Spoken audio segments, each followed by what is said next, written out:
in our marketplace, geared towards property owners, commercial brokers in the marketplace, and anybody seeking a real estate career. This is for you.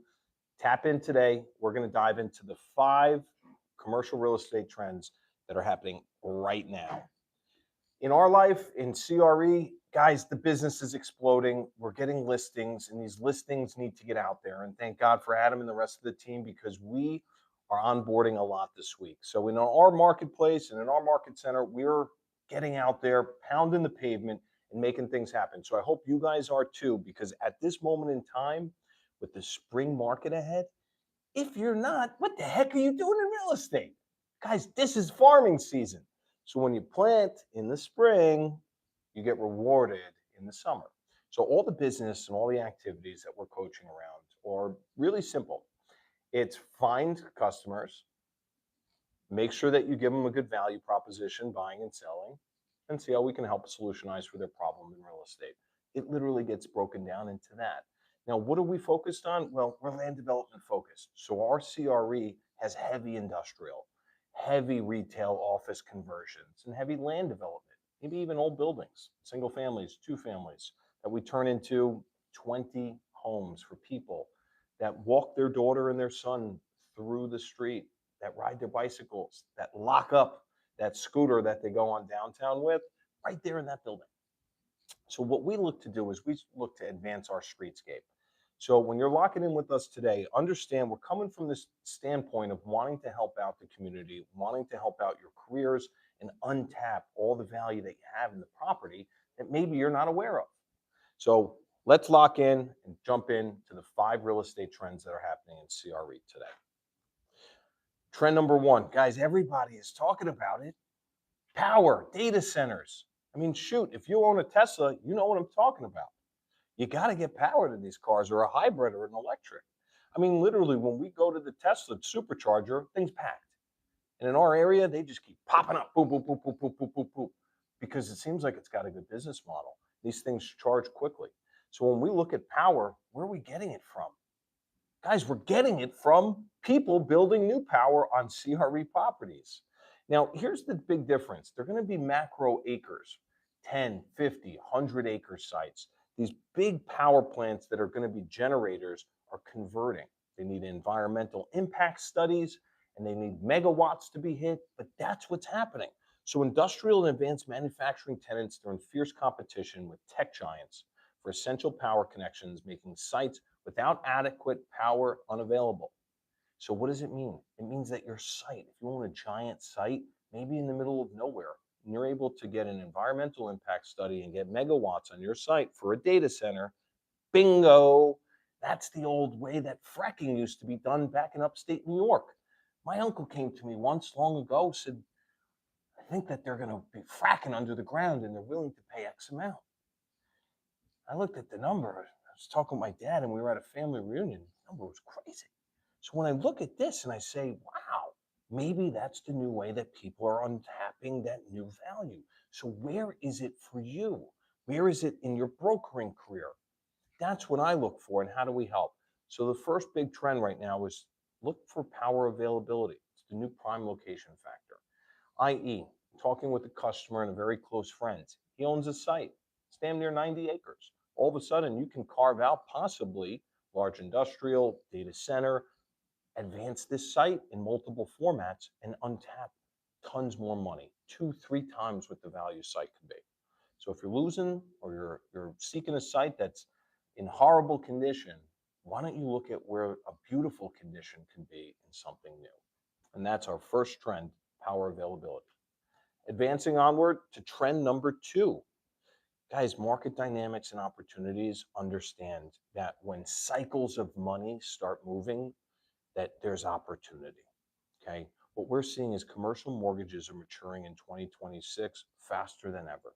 It means that if you got a 3, 5, 7-year loan on a commercial building and it's coming up right now, you only have limited options.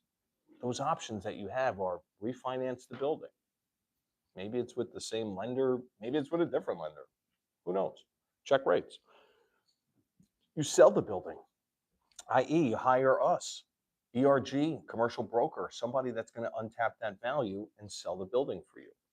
Or C, maybe it's gotten so much equity where you can sell it as a tenant in common to somebody else that owns whatever percentage. All of a sudden, boom, now you own 50% of the property, but somebody paid you that 50, which was more than what you originally paid, maybe 3 times as much.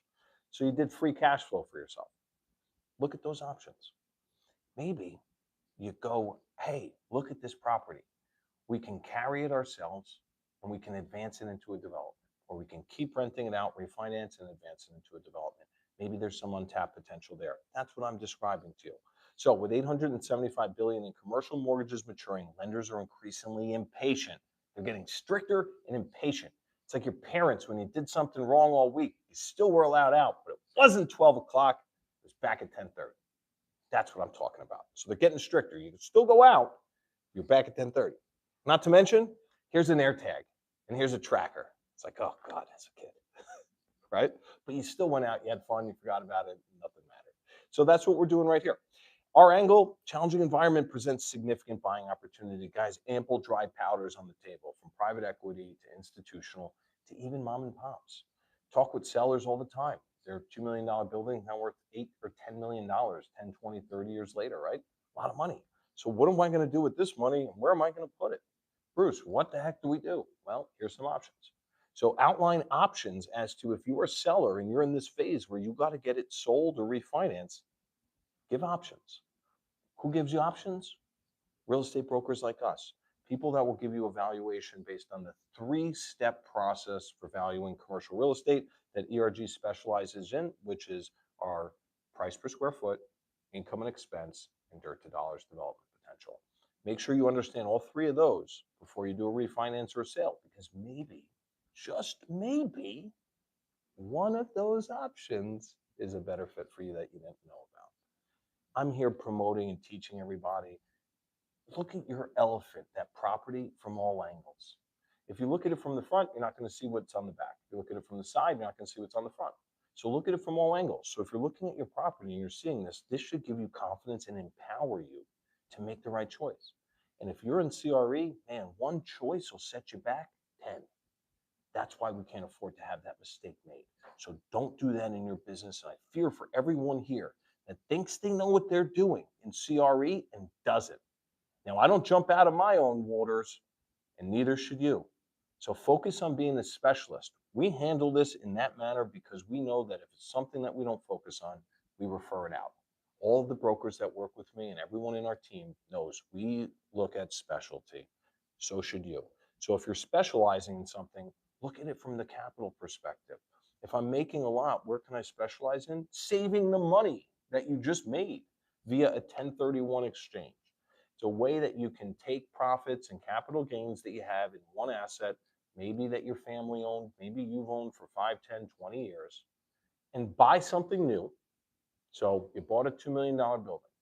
It went to $7 million. Okay, now it's worth 7, but you made $5 million. You didn't use cost segregation. You didn't use accelerated depreciation. You just did that. All of a sudden you're like, I got to pay tax on that $5 million.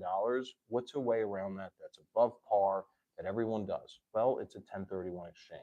You buy a $7 million property, you sold it for 7, you have to buy the same amount, if not higher. You have 45 days after you close on your relinquished property to isolate 3 properties. And you have 6 months to close from the relinquished to the replacement. Some rules and guardrails, so to speak. But that's what we're seeing a lot of people do. Why? Because you can turn the money that you would have paid into the government into passive income for you and your family that helps support the community, grows your business, makes you go on a vacation that you deserve, working so hard in that freaking environment. So all these things. So make sure trend number 2 is the great maturity class. It's basically distress resolution. Maybe for every 10 properties, 1 or 2 pop up, and that's where your opportunity is. So lock in. Trend number 3, it's the amenities arms race. Guys, have you seen the way office buildings are these days? I don't know about everybody around me, but all I see is beautiful brand new office buildings coming to market. And I stare at these other ones that are like 50, 60, 70 years old. And I wonder, guys, what are they going to do here? You have somebody that owns it. Somebody is allowing it not to be rented. Somebody's allowing the landscape to just go astray. Could be a high net worth, could be somebody that's just struggling and inherited property and barely can afford paying the taxes. Could be any of the sort. But what I'm suggesting is that if you don't have a trophy asset in office right now, you are going to be sitting on the sidelines for cost opportunity with your money. We're selling buildings right now, the commercial buildings, they're office buildings. Income and expense is typically a better valuation for these because you squeeze more juice out of the lemon. The price per square foot on these hasn't risen in accordance with, let's say, industrial or even some of the other sectors that rose much faster. So what owners are faced with is, what do we do? Do we increase the amenities here and add more money to this investment? Or do we sell it or do we reposition it? Now, most sellers, if you come through us and we do the development valuation for you, you'll know whether or not the development is worth your time. Now, even on a property that we just got accepted an offer, and it's the best offer that we have, and it's above our asking price, and it's for development, it came with 6, 9, 12 months of time. That right there killed the deal for the owner. So instead, this owner decided that it's better for them, their situation, to move it advanced at that price for an owner user. So know your situation will be the motivating factor of how you go about this, because best price is not always the best sale. And I say this constantly in front of sellers. If I got you a better price, but it came with some red tape on it, and I gave you a lesser price and it came with security and conviction, is this a big enough gap that you wouldn't accept that? It's a very easy question to ask yourself. If you're a property owner, if you're a broker in this marketplace and you're not, then shame on you, because what are you doing? You got to help people make choices. And it's a top tier building and it's not a top tier building. What are we going to do? It's only a few routes. You're either going to renovate and add value, or you're going to sell or lease it out and have that income and expense. Because dirt to dollars will take time. So if you don't have that time, those are your two options. Moving forward, office markets is increasingly polarized. Guys, high quality, amenity rich, and technology advanced buildings are taking over. These big tech companies and a lot of the big firms that have become $100 billion and even $1 trillion companies, they have a lot of push in society and a lot of resources to build these buildings, to take them over, to do that. And what's that making? Streetscape around everybody that works. It's either a class A and you got a basketball court, you got a first class Michelin star restaurant in there, and you got so many other things, or it's deteriorating and it's going to need either a value add or a conversion.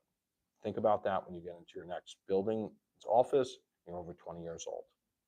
Now, what we're seeing next in trend number 3 is AI, from buzzword to infrastructure. Guys, what we're seeing is a huge influx. Everybody knows this. It's common. It's all over the social media, conversations daily, you name it. It's AI.